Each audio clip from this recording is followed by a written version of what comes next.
Në ambientet e Hotel Koloseu, Prefektura e Shkodrës në kuadër të zbatimit projektit Coast Trust financuar nga Bashkimi Evropian dhe në zbatim të marrëveshjes së përbashkët me Institutin për Ruajtjen e Natyrës në Shqipëri,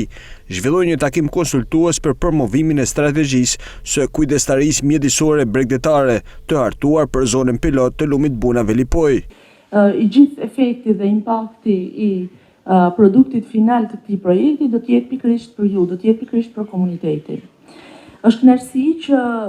t'jem unë në fakt ajo që po ju uroj mirëseardhje në lancimin e këtij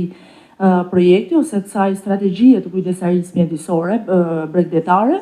që organizohet në kuadër të zbatimit të aktiviteteve të projektit Coast Trust. Gjatë këtij aktiviteti u prezantua strategjia kujdestarisë mjedisore bregdetare në zonën e përzgjedhur. Projekti është pjesë e një partneriteti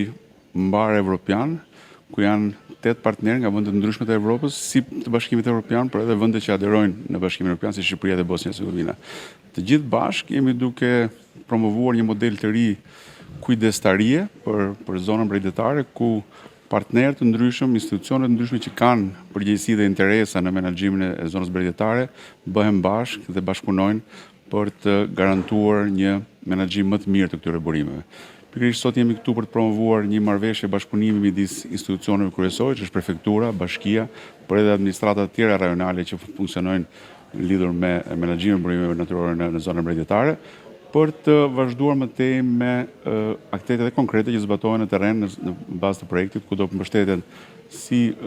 grupet e ndryshme të interesit, si peshkatarët apo turizmi, por edhe rregullimi dhe pastrimi i zonës Velipojës për të pritur një sezon turistik sa më të mirë. Takimi kishte si qëllim të shërbejë si një platformë diskutimi për fushat prioritare ku mbështetet kjo strategji dhe për masat konkrete që mund të zbatohen në zonë.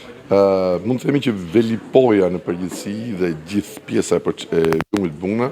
ka një problematik njerëzore të shtuar, pra ka ndërhyrje kryesisht për ndërtimet. Ju e dini që në 10 vjet e fundit Velipoja ka marrë një zhvillim pak të egër për sa i përket ndërtimeve. Sigurisht edhe peshkimi dhe mbi peshkimi ndaluar ilegal dhe mbi peshkimi në zonën e Bunës dhe zonën bregdetare kanë dëmtuar rezervën peshkore dhe tani janë vetë peshkatarët që në një farë mënyrë ndjejnë këtë